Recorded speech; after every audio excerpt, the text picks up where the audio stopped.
Om Tava Kathamritam Tapta Jeevanam Kavividitam Kalmashapaham Shravanamangalam Srimadaatatam Bhuvi Grinanti Bhurida Janaha. So in this class we read the Gospel of Sri Ramakrishna, the English translation of Sri Sri Ramakrishna Kathamrita, a Bengali record of the conversations and teachings of Sri Ramakrishna. We were reading that day of Sri Ramakrishna's birthday, actually. And the date was March 11th, 1883.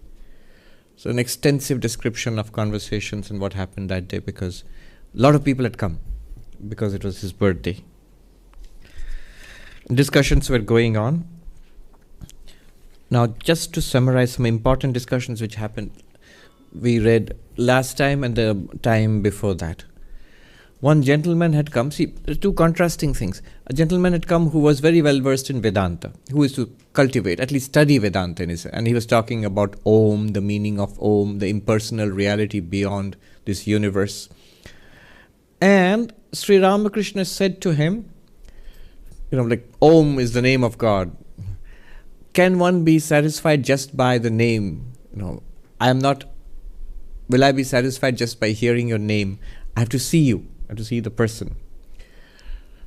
Implying thereby, Om, the meaning of Om is that's used as a way of realizing the absolute reality, existence, consciousness, bliss. How does that work? The three letters of the Om, Ma, they stand for our waking experience, our dream experience, our deep sleep experience.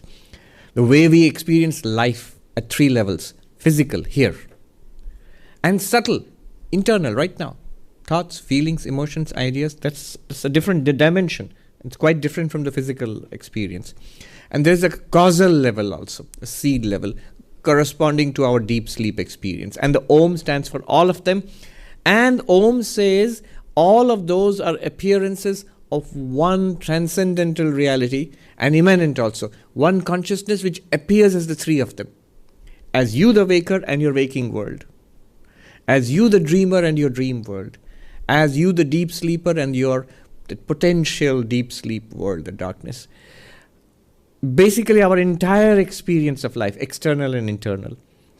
All of that is an appearance of an underlying consciousness. So Om helps us to get there by comparing, analyzing our waking, dreaming, deep sleep experiences, and initially dismissing all of them as appearances. And the reality being you, the consciousness, which we are all one consciousness. However, there is this tendency to dismiss the world of appearances. So this waking world is a dream. And the dream world, of course, is a dream. And the deep sleep is the seed of this waking and dreaming. And all of them are appearances. That impersonal Brahman alone is the reality. Often called the fourth, the Turiya.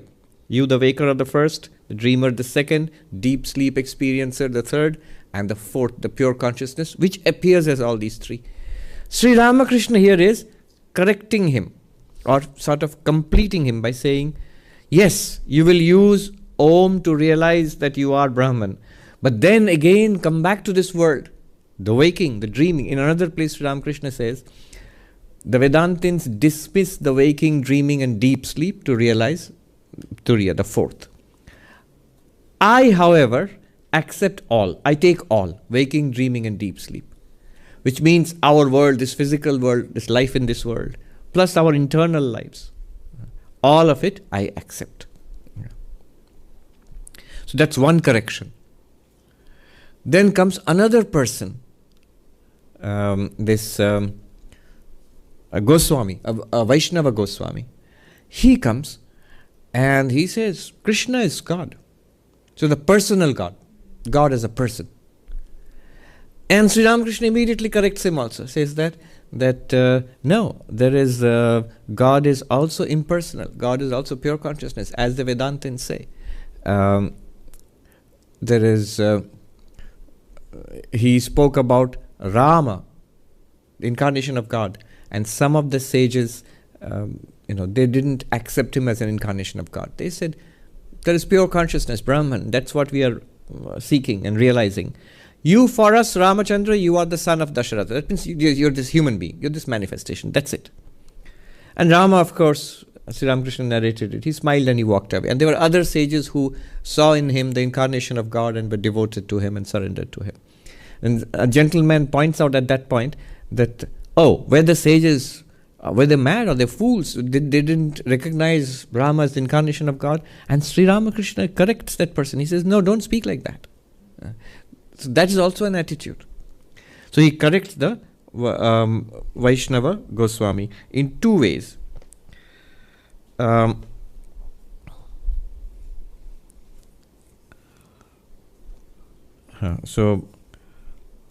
Sri Ramakrishna had said to the Vaishnava Goswami, what's the way for enlightenment, realization? And the Vaishnava Goswami, their doctrine is to chant the name of Krishna. Is to chant the name of Krishna. And Sri Ramakrishna, sort of adds a footnote there. Yes, chant the name of Krishna, but not mechanically, with devotion, with sincerity, with love.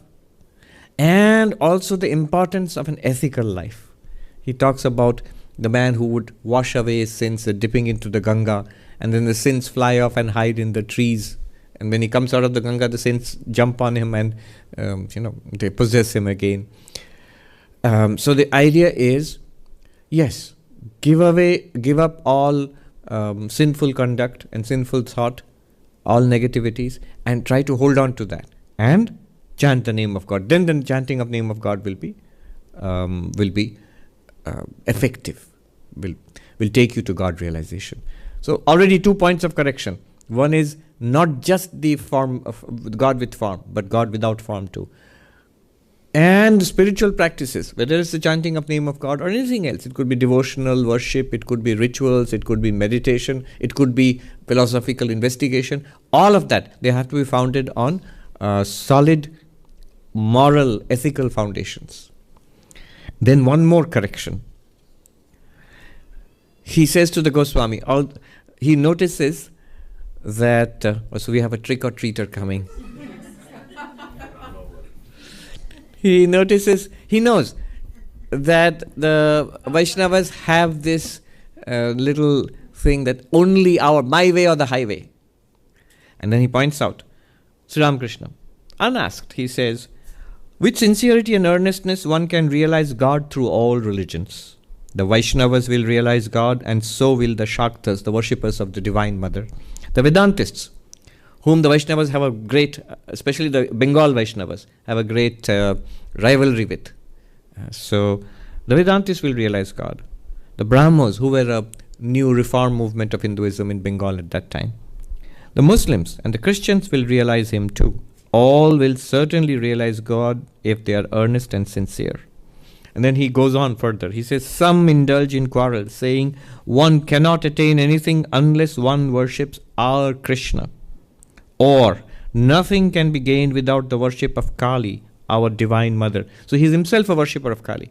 And so he includes himself in the conversation also. He says, you shouldn't say that. Or, one cannot be saved without accepting the Christian religion.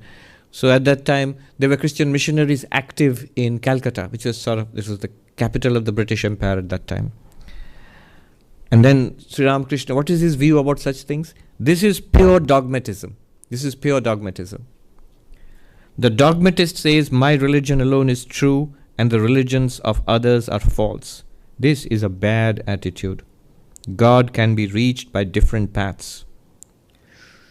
Notice immediately, he sees the religions as paths. So if you say all different religions are true, how can you say different religions are true? Because they are all saying different things. This is a problem if you regard religion as the absolute truth. But religion is not the absolute truth. What religion points towards is the absolute truth.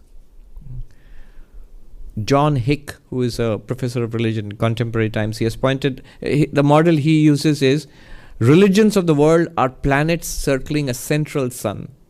The central sun is God, is the ultimate reality they are seeking to find. So the planet and sun example. Sri Ramakrishna likes the path example, the different paths.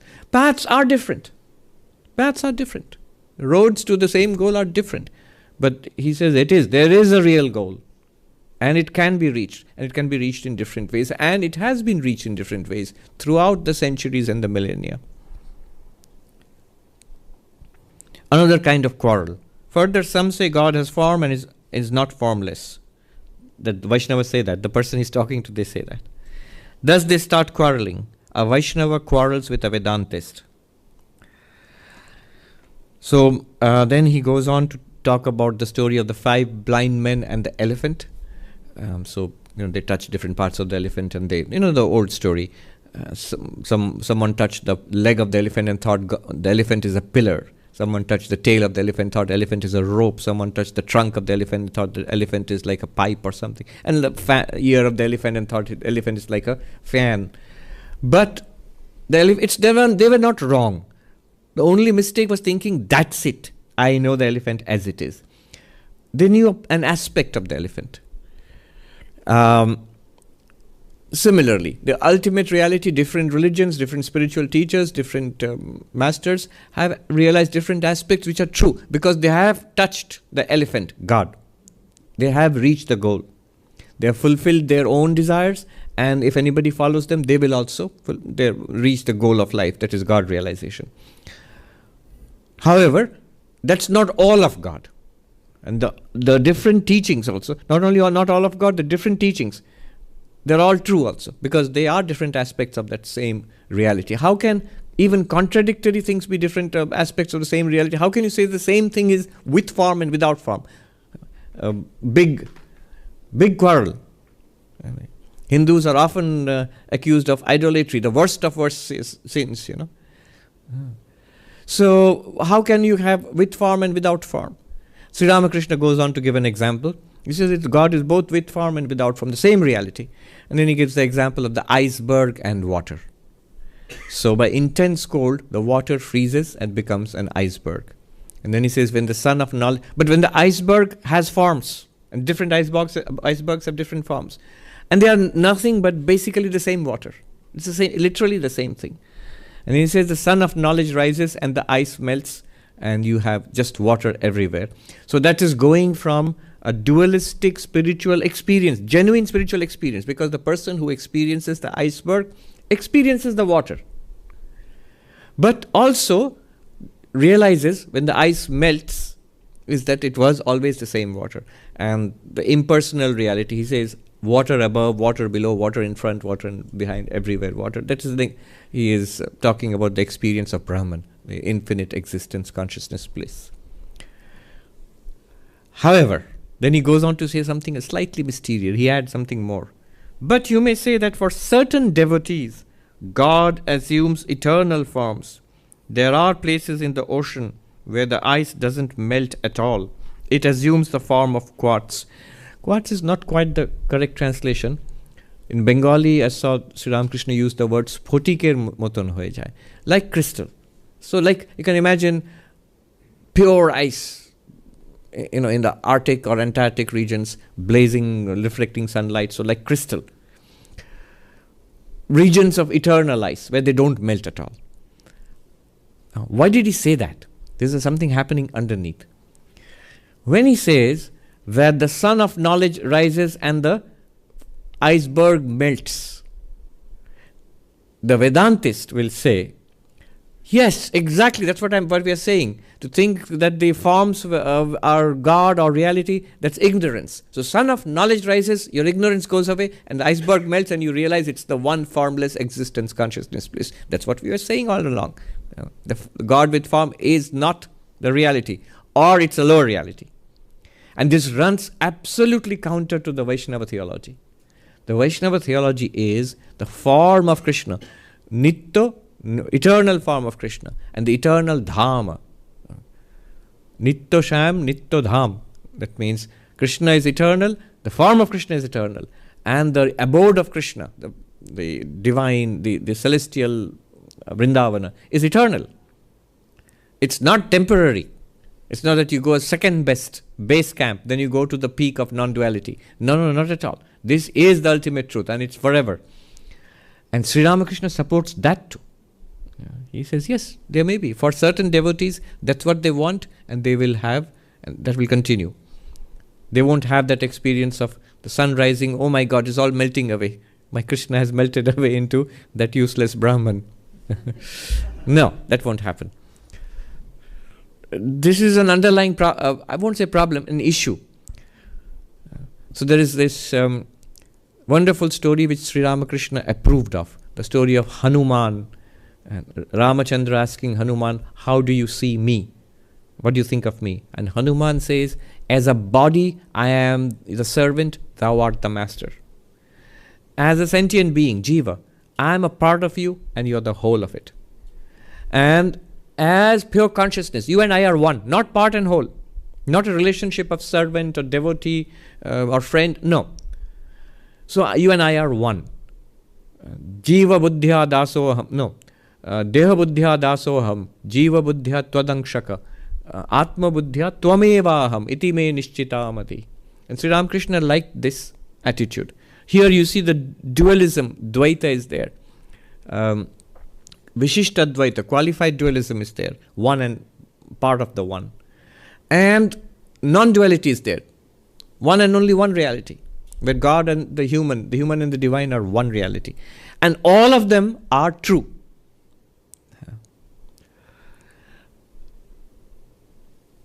Now why I brought this up is, even this can be interpreted in another way. So it happened once. There was a great a monk in early 20th century India, Shantinath, Sadhu Shantinath. He belonged to the Nath Sampradaya. Those who know Indian politics, Uttar Pradesh Chief Minister Yogi Adityanath, the same lineage. So long ago. And he was a great, very austere monk and a rigid non-dualist. But he had great devotion to Swami Turiyanandaji, the disciple of Sri Ramakrishna. And so Sadhu Shantinath used to come and visit Swami Turiyananda when Swami Turiyananda in his old age was in Benares, in our ashram hospital which is there, the Seva ashram is there. And Swami Turiyananda loved Sadhu Shantinath also. One day, so they would have arguments about non-duality, and Sadhu Shantinath would always fight for non-duality and say this dualistic worship, I mean, it's not wrong, but it's sort of lower. And the highest thing is to realize that you are Brahman. So, then Swami Turiyananda told him this parable of Hanuman, who said, look, as a body, as this person, as this body, I am the servant and thou art my master. This is what I think of God. As a sentient being, you are this mass of consciousness, I am a tiny part of you. Like a Upanishad says, like a bonfire. Thousands of sparks emerge from the bonfire. So the bonfire is God, I am a spark of God, like that. And as pure consciousness, I realize existence, consciousness, bliss. You, Ramachandra, are that. I am also that. We are one reality. Then Sadhu Shantinath said, but it doesn't mean that, what you are saying. And Turiyananji was taken aback. Well, what does it mean? So I'm quoting from Sadhu Shantinath's own memoirs. So Turiyananji said, but what do you mean? And then Sadhu Shantinath said, as a body, when I think of myself as a body, know myself as a body, my relation to you is, to the Lord is, I am the servant, you are my Lord. When I think of myself as the mind, you are the whole, I am a part of you. But when I know myself truly as pure consciousness, then I know you and I are one. Those two are attitudes in ignorance. This is the attitude in knowledge, the third one. When I am ignorant, I think you are God, I am your servant. When I realize the truth, I know that you and I are one. That's the meaning, not what you are making it out to be. So Swami Turiyanandaji, he burst out laughing and he said, well, have it your way. He didn't say you are wrong. He said, if you have it that way, you can also realize God. But that was not Sri Ramakrishna's attitude. He would correct such a person. He would make the person expand. Look at the corrections he put in for these people. One was that extreme philosophical attitude, non-duality, I am Brahman. He made sure that you don't dismiss this world and God as unreal. That's one. For this one who was just the opposite, completely devoted to God, but only in that particular form. Well, God is with that form, and he says, the Muslims and the Christians and the Shaivas and the Shaktas, they all worship the same true God.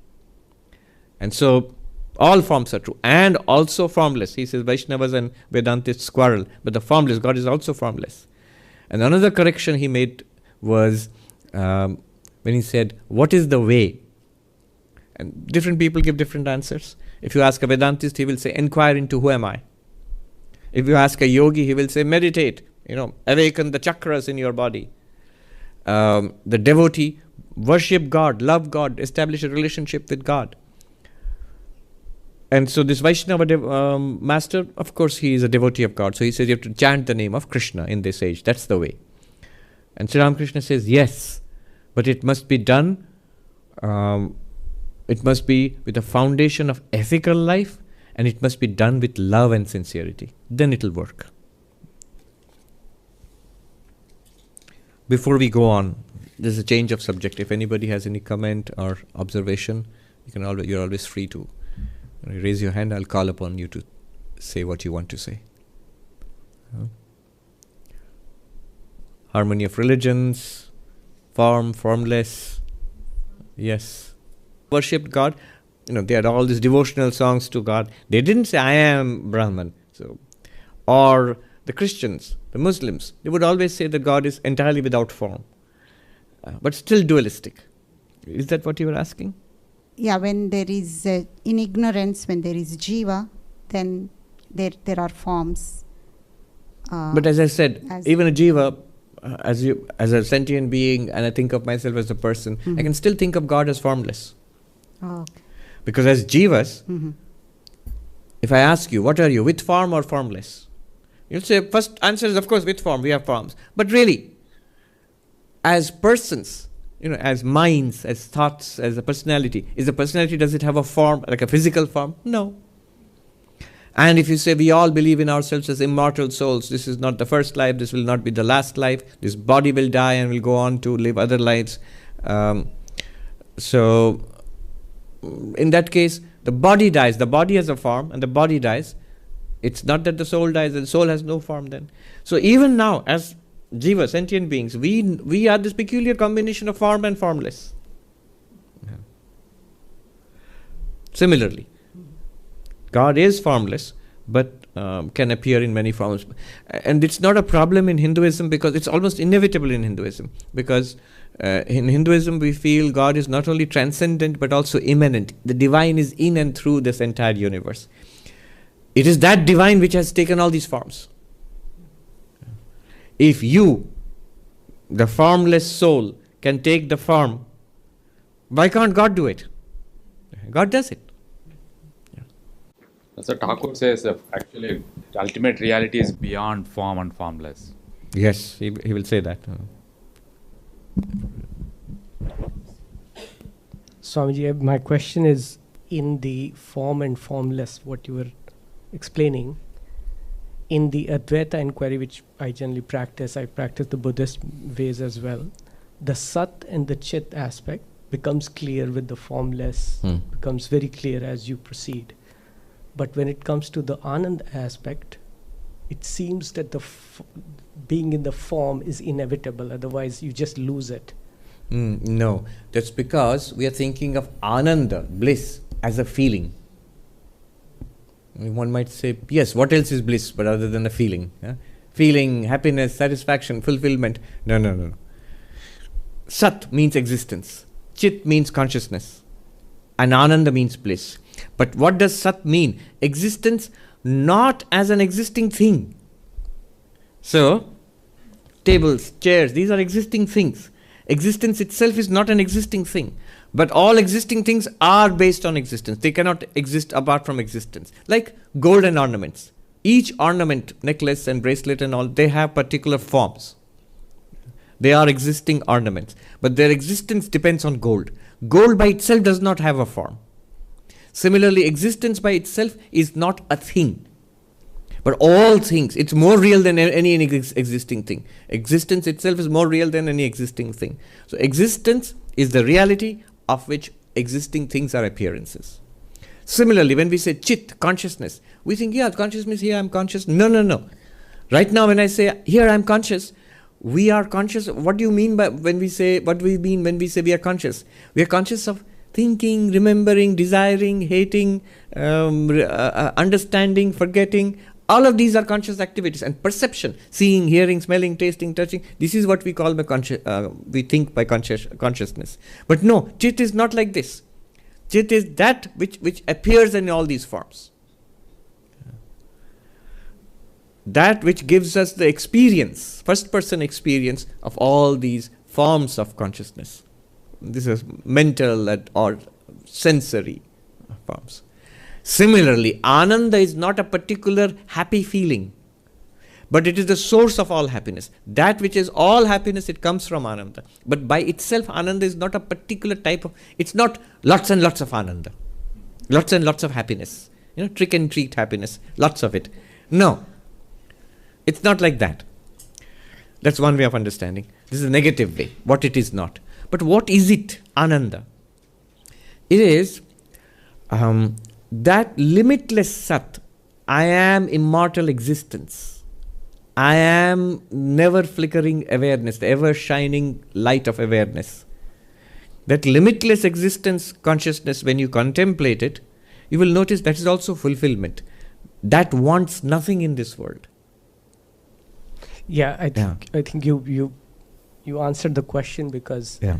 the negative way kind of it does not get there. What you described as my concern was, why is Ananda used as a word while Sat and Chit are exactly the right words? Correct. But Ananda also is used. There is a reason.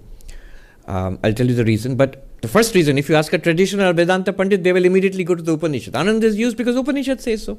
Sat is used because Upanishad says so. Chit is used because Satyam Jnanam Anantam Brahma, Taittiriya Upanishad says.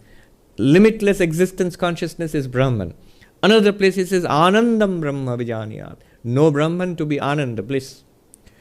So that's the textual reference, why it is used, Ananda word is used.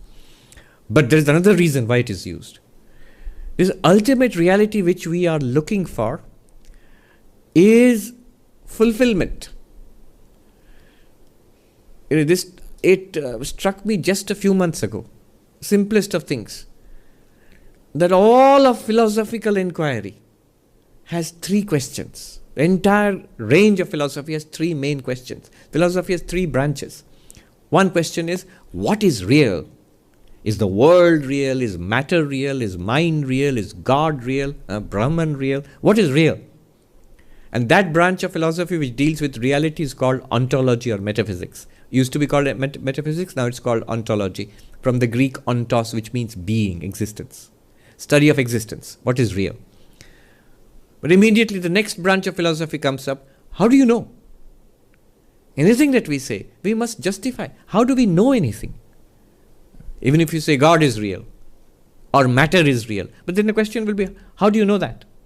So epistemology comes up. Epistemology is that branch of philosophy which deals with knowledge. How do we know anything? And then there is another branch of philosophy, which is a lot of different disparate branches, which used to be called ethics, the study of right and wrong, aesthetics, the study of what is beautiful. All of them now have been clubbed together under one branch of philosophy called axiology, the study of value, worth, fulfillment, goals, purpose. So three branches of philosophy: ontology, epistemology, axiology. Now why am I saying this? It suddenly struck me, look at Sat Chit Ananda. The way ultimate reality is characterized in Vedanta. What is ultimate reality? It is ultimately real, Sat, answer to the question, what is real? The ontological question. How is anything known? How is knowledge possible? The epistemological question, in its broadest sense, because of consciousness, Chit. Because the ultimate reality is consciousness also. And what's the point of it all?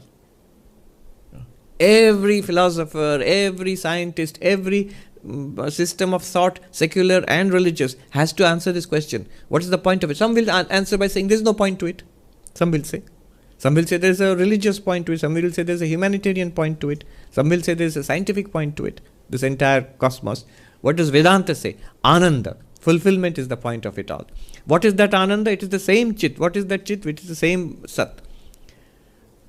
And even this is not the end of it. Vedanta will say, even more dramatically, the real bombshell in Vedanta comes next. It says, this Sat Chit Ananda, this answer to the ontological, epistemological and axiological question is you. You are that. It's your reality. The seeker is what the seeker is seeking. Okay. Thank you. Yes. Can you pass the microphone down? That gentleman. Namaste, Swami. Sant Jnaneshwar actually speaks about the paths as well, quite in the similar way that all paths lead to the same reality. But he kind of changes it in a way that he says, from the mountaintop, if you see most of these paths, they come to me. But if you start taking every path to, you'll never lead anywhere, right? So for a Gyani and Saddha like Thakurji, it's he can see that. But for a simple sadhak like me who has never known what Jnana is, isn't it better to actually stick to one path and think that that's the way? Absolutely. It's not. I'm glad that you told me that, but it's not surprising. This is not Sri Ramakrishna alone who said that. He emphasizes it in this day and age, but it's the culmination of a tendency in Indian thought from the most ancient times. Just above your head, Rig Veda, see? Truth is one, the sages call it variously. Ekam Sad Vipra Bahuda Vadanti, from the Rig Veda. The Shiva Mahimna Stotra, it says the three Vedas and the Sankhya and the Pashupati Matam and the Vaishnavas, they all run to thee, my Lord, as rivers run to the ocean. Why are there different paths? Because he says because of different tendencies and constitutions of the human mind.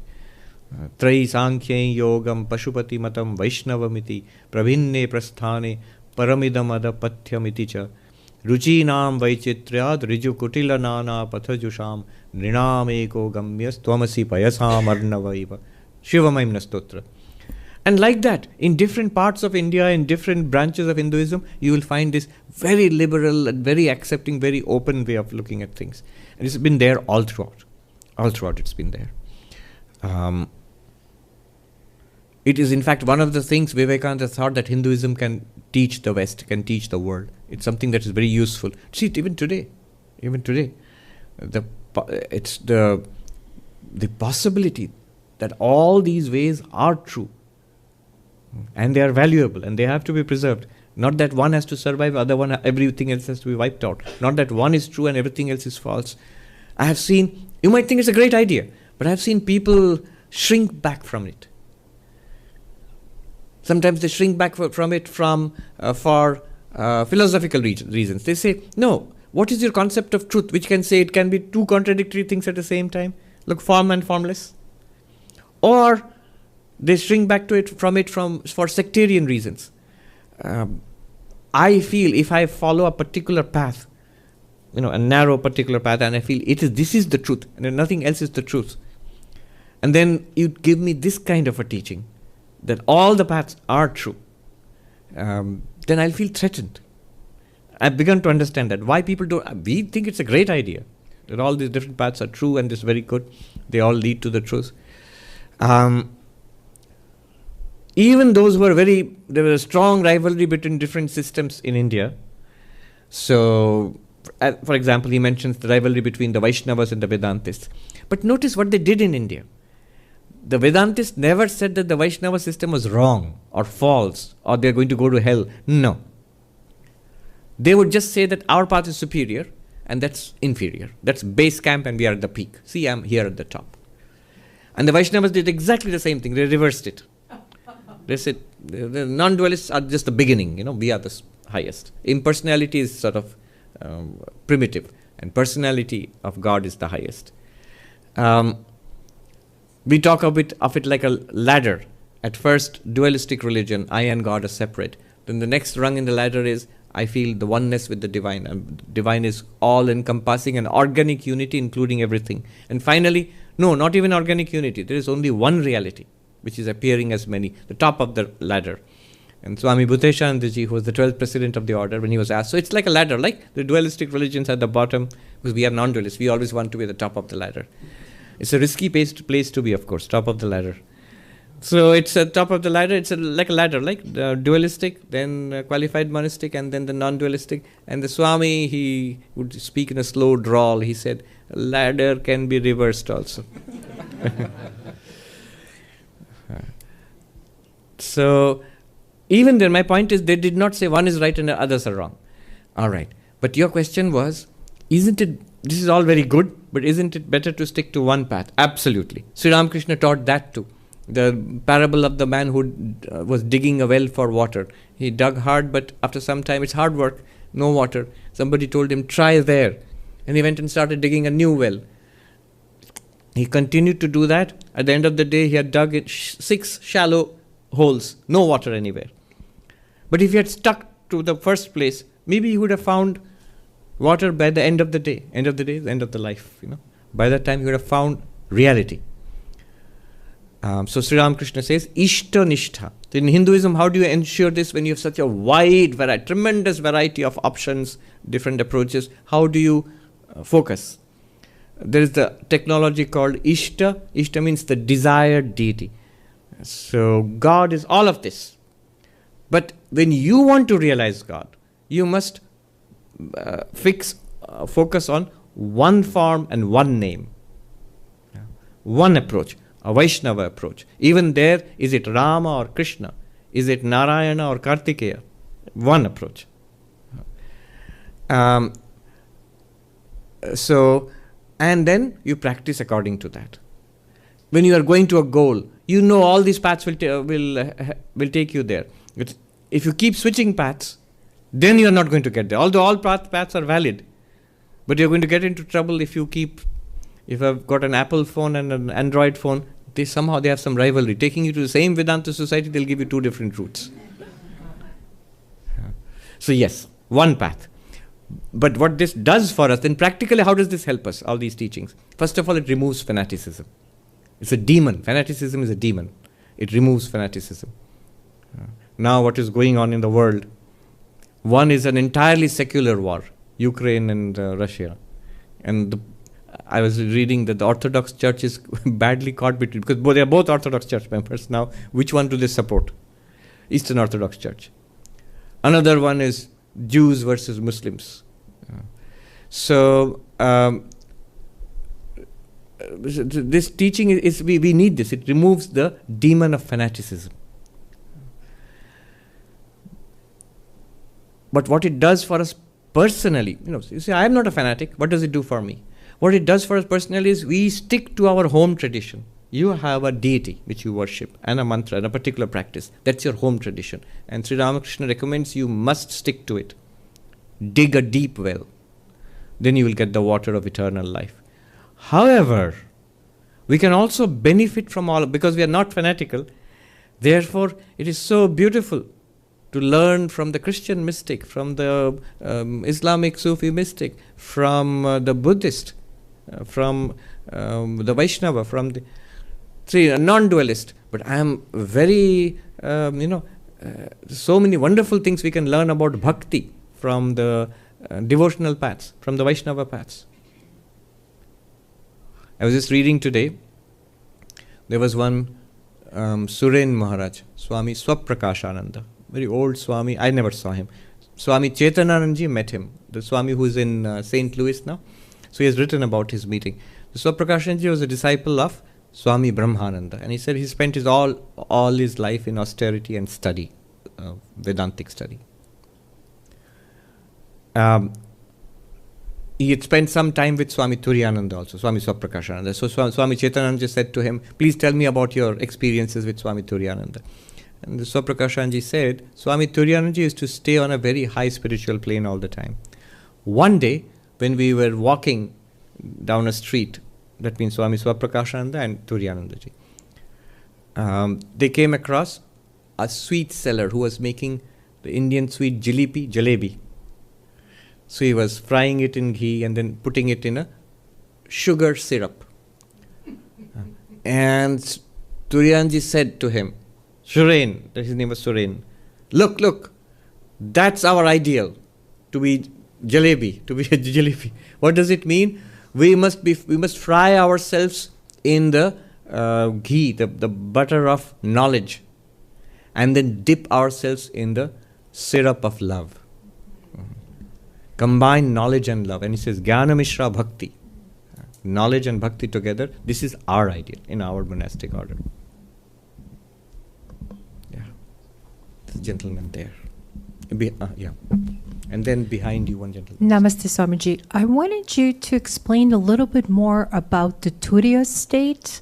How does someone achieve it, especially a householder? The word Turiya actually refers to the fourth. The word Turiya is a Sanskrit word. It literally means four. Four. 1, 2, 3, 4. And what does 4 mean? It means the pure consciousness, the ultimate reality, the absolute reality of the universe, Atman, Brahman. How does it mean that? So the clue is there in that. How do you attain that? The clue is there. What is the clue? 1, 2, 3, 4.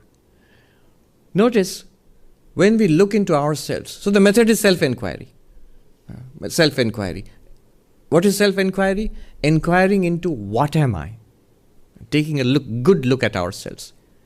So when we inquire into ourselves, we find we have 3 broad experiences throughout the day. 3 kinds of experiences. One is the waking experience of I experiencing this world right now.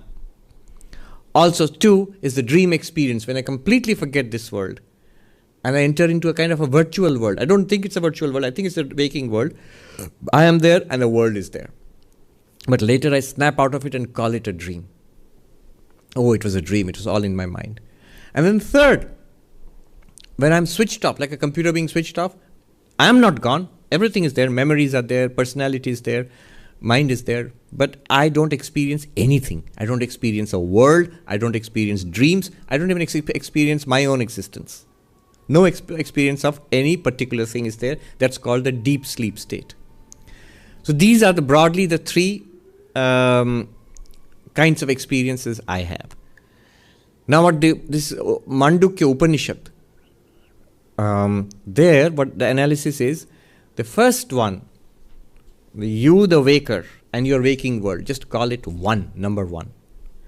And then you the dreamer and your dream world, many dream worlds, many times you are a dreamer.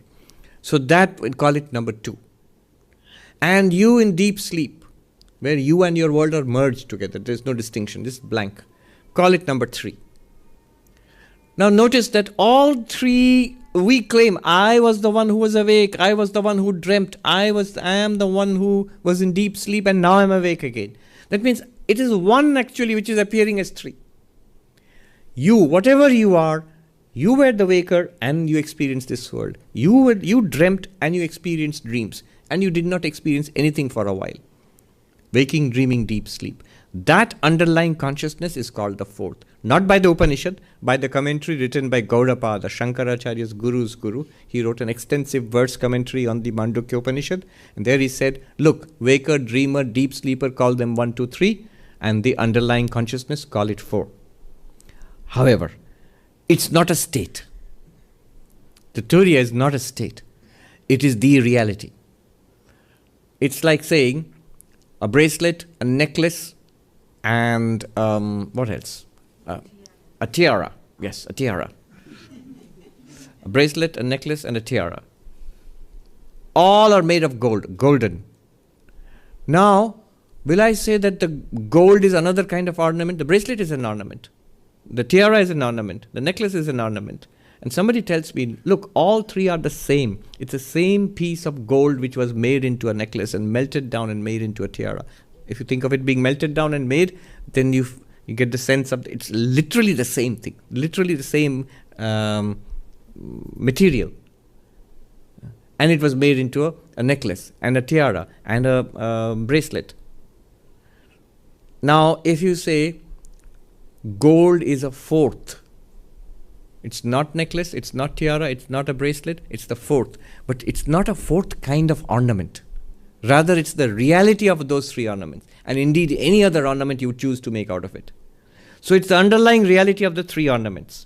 Similarly, you, the pure consciousness, you are the underlying reality of waking, dreaming, deep sleep. You are the underlying reality of your waking, dreaming, deep sleep. How do you attain that? The direct answer to that is it's already attained. You see, it doesn't seem like that. That's because we don't know it. And therefore we ground ourselves in what is available to us right now. This waking world, this waking personality, and this world. This is who I am, this is my reality. Vedanta wants to say, no, no, no. Your reality is pure awareness. In that appears your personality as the knower and your known world. Then both disappear and your dream appears in that. Both disappear and a blankness appears in that. That's waking, dreaming, deep sleep. Anyway, so the way to attain that is through inquiry, and the inquiry is of different kinds. This inquiry, particular inquiry, is called the inquiry of the three states: waking, dreaming, deep sleep. Avasthatraya vichara. It's a philosophical inquiry. However, one has to be careful. This Advaitic inquiry, non-dual inquiry, is not speculative philosophy.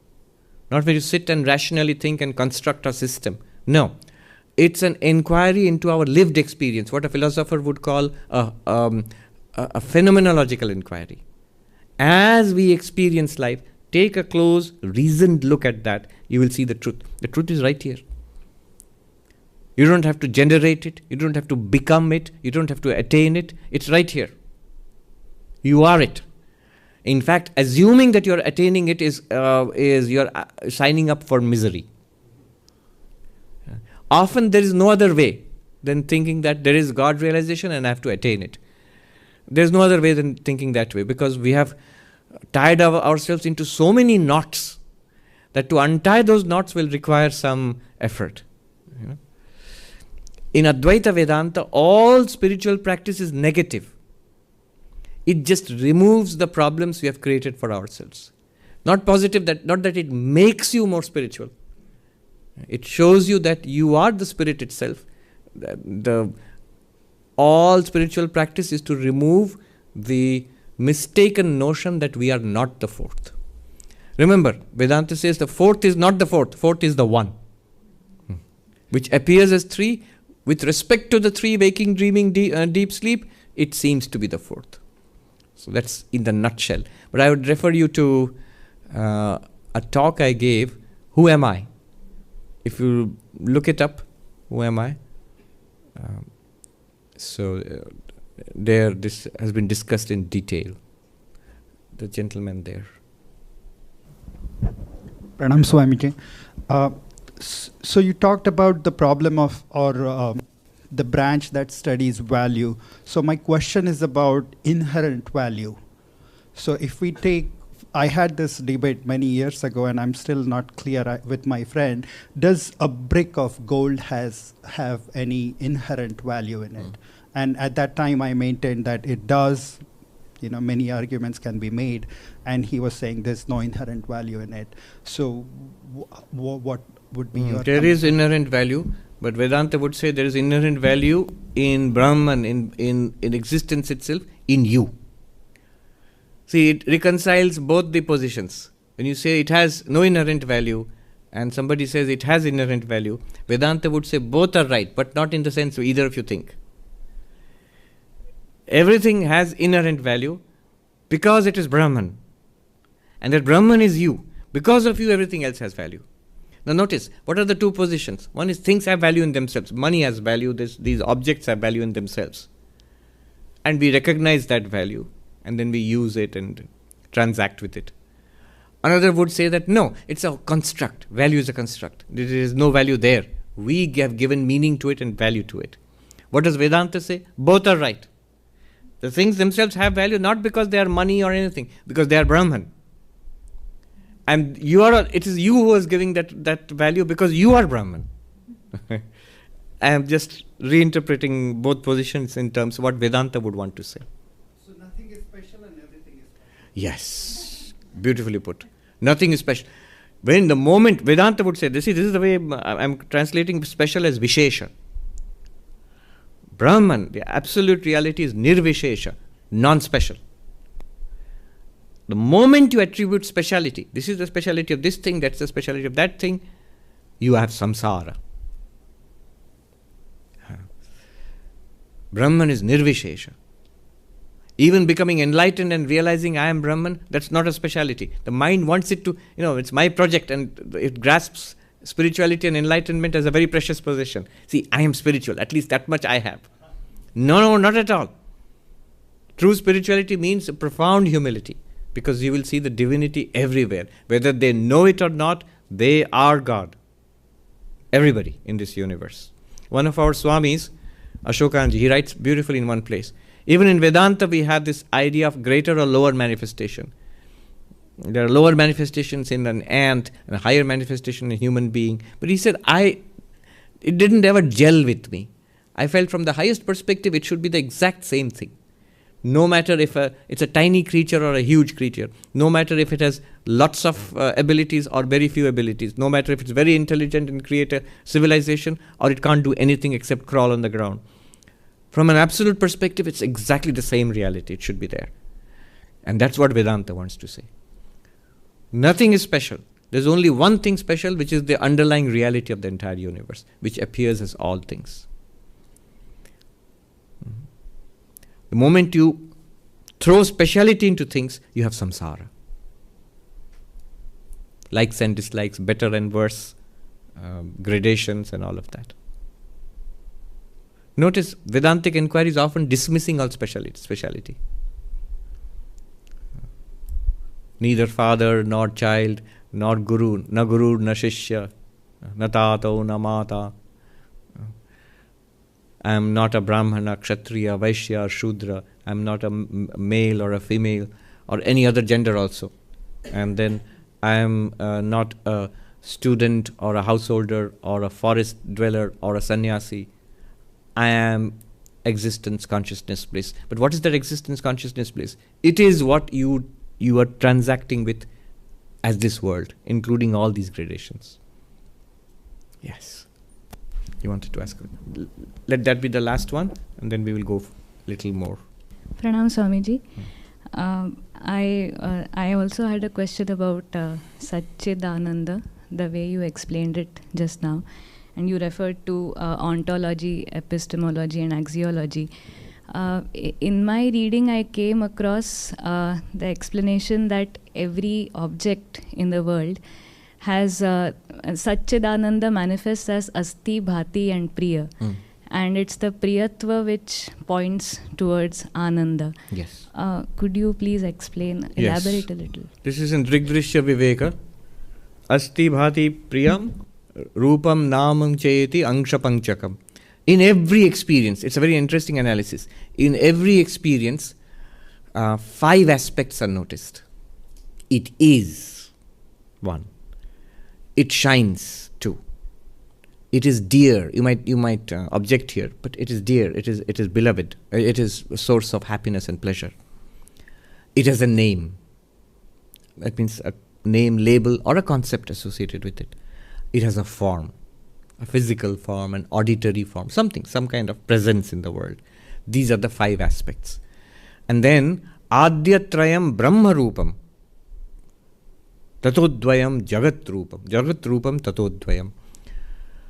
The first 3, it is, it shines, and it is dear. That is Brahman. And the name and form is the world. So this is the idea this is from Drigdrishya Viveka. Now, if you analyze our experience, we will find it is so. All things, whatever we encounter is. People, human beings, man is, woman is, table is, chair is, even space, empty space is. Planets and stars, the planet is, a tiny particle is. The number 1, a mathematical concept, is in some sense. Harry Potter is in some fictional world. So there are different gradations, but isn't there, otherwise you cannot experience anything. But they are not only is, it is also revealed. And not only revealed, it has some, let's put it, if you want to put it in a fancy way, some axiological quotient.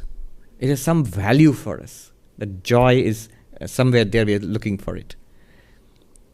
At this point you might say, no, but all things are not joy. Lots of things are not joy. My troublesome neighbor is not joy. My boss is persecuting me is not joy. So all of these things. And there's this kind of food that you like, that's joy. But there's a kind of food you don't like, that's not joy. So how can you say there is joy in everything? But then in that case, it's also not true that everything shines. Until you experience it, it's not shining for you. until the covering of ignorance is removed from it. It may be there, but it's not shining. Everything is, so the widest set would be existence. A little narrower would be knowledge. Even narrower would be bliss or joy. That's one way of looking at it. Another way of looking at it is, existence is everywhere. Without it, thing becomes non-existent. Existence plus shining nature, that's the revealing nature, knowledge, is there only in one place. Where? In our minds. Only there, nowhere else. Think about where else is the shining nature. Where else is knowledge? So computers have knowledge. ChatGPT has knowledge. No, only in a derivative sense. Is it experiencing any of that? No. So that is the sense in which I'm using knowledge, the shining nature, because they say bhati. That's a very nice way of putting it. In all the, the artificial intelligence, all the knowledge there is not bhati, it's not shining. It is a certain amount of knowledge which has been fed in there, certain ability which is there, capacity, but that's it. And then in the existing mind which is shining with knowledge, in its sattvic state, joy is manifest. Now what Vedanta wants to say, it is the same thing which is existence, which is then realized as awareness or knowledge, which is then further realized as fulfillment or joy. It's literally the same thing. And then when it flows through various names and forms, it becomes the world for us. What was your question? This one, right? No. All right, let me read it just a little bit more and then... Oh, we have run out of time actually. We have run out of time. Good. Happy Halloween once again. Retreat. We got a treat. Om Shanti Shanti Shanti Hari Om Tat Sat Sri Ramakrishna Arpanamastu.